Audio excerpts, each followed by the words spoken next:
I kick my daughters out after they ignored their sick little brother. Am I really the villain here? I, 46F, have two daughters, 22 and 23. They both graduated college recently and moved back in with me a few months ago because they were struggling to find jobs and could no longer afford rent. The house we live in belonged to my late husband, Robert. For context, I divorced my daughter's father about 9 years ago, and Robert and I got married a few years after that. We had a son together, Tom, who is 7 now. Unfortunately, Robert passed away 6 months ago after battling a long illness. Since then, it's just been me and Tom in the house.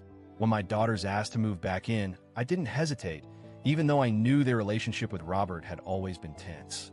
They lived with their father after our divorce and blamed Robert for breaking the family, mostly because of the toxic things their father told them about him.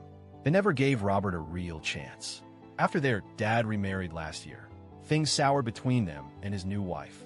Apparently, she treated them poorly, and after one bad fight, their dad cut them off financially, including the rent he had been paying while they were in school. That's when they turned to me. I let them in, even though I was nervous about how they treat Tom. They were civil but distant. They didn't go out of their way to bond with him, which I accepted as long as they were respectful. Then, 2 days ago, something happened that I just can't get past. I got an unexpected call and had to rush out of the house for a couple hours. Tom was sick, had been in bed all day with a fever, and I asked the girls if they could keep an eye on him while I was gone. Nothing complicated, just to make sure he was okay. An hour into my errand, I got a text from Tom saying he had thrown up in his room and had been calling for help, but nobody came. My heart sank. I tried calling both girls, but their phones went straight to voicemail. I dropped everything and rushed home. When I got back, I found both girls still in the house. One was sitting downstairs watching something on her laptop. The other was in the kitchen. I asked them if they heard Tom or if they got his messages. They said no, that they were busy. One claimed the kitchen appliances were loud, and the other said she was wearing headphones. But Tom told me he not only called out, but also texted them both. I checked their phones. Sure enough, both of them had read his messages. No response. No check-in. Nothing. I was livid. I confronted them right there, and they tried to play it off, saying I was overreacting and treating them like they were supposed to be the parents of Tom. But I saw right through that. This wasn't about parental responsibility. This was about basic human empathy. He's a 7-year-old child, their brother, and he was sick, scared, and alone. I told them they had 1 week to move out. They started crying, saying I was being heartless and that I was acting worse than their dad's witch of a wife. They begged me to reconsider, saying they had nowhere else to go. But at that point, I was too upset to listen. I told them this wasn't negotiable, that neglecting a sick child, especially one who did nothing to deserve their resentment, was not something I could forgive or overlook. Since then, they've been giving me the silent treatment, sulking around the house, and making me feel like I'm the villain. I'll admit, part of me feels guilty. I don't want to abandon them when they're clearly struggling, but I can't shake the feeling that this was a major red flag. If they could be this cold to their own little brother, who's never done anything to hurt them, what does that say about their character? I don't know. Maybe I overreacted. Maybe I should have given them another chance. But I feel like I need to protect Tom first and foremost.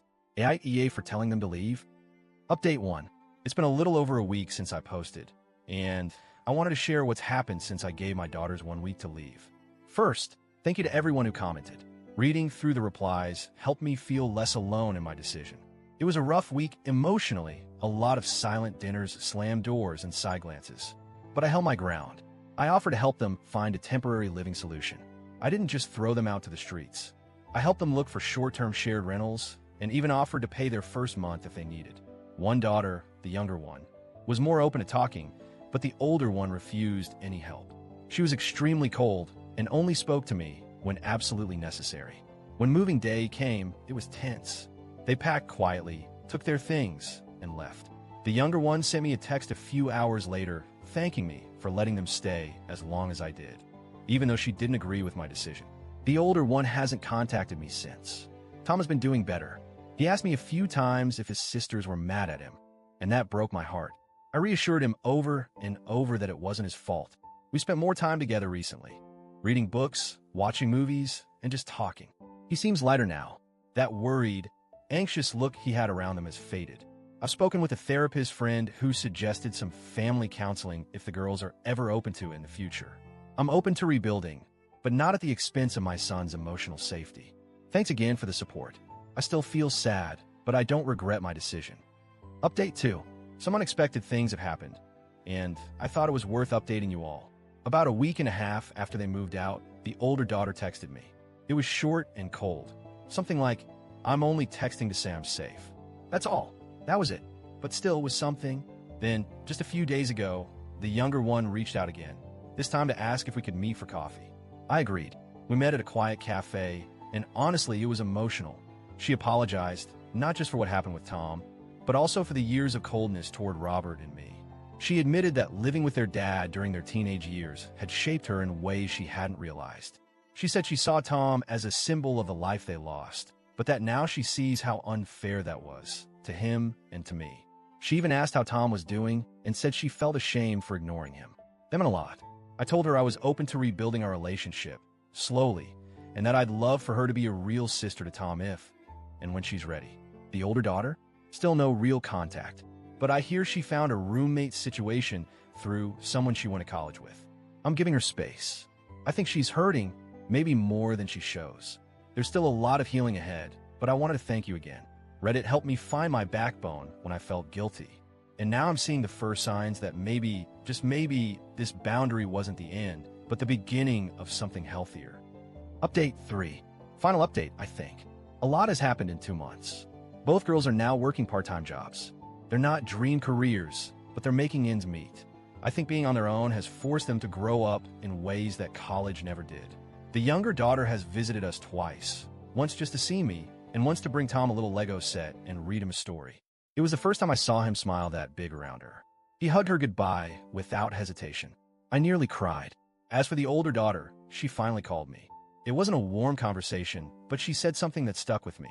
"I still think what you did hurt me, but maybe I needed to be hurt a little to realize I wasn't acting like a decent person." We left it there for now. No promises, no fake smiles, just honesty. And I'll take that over silence any day. I don't regret what I did. It was hard. It felt cold. But sometimes protecting someone means making decisions that hurt others and yourself.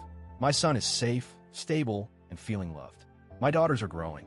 And for the first time in a long time, I feel like maybe our family isn't broken, just healing.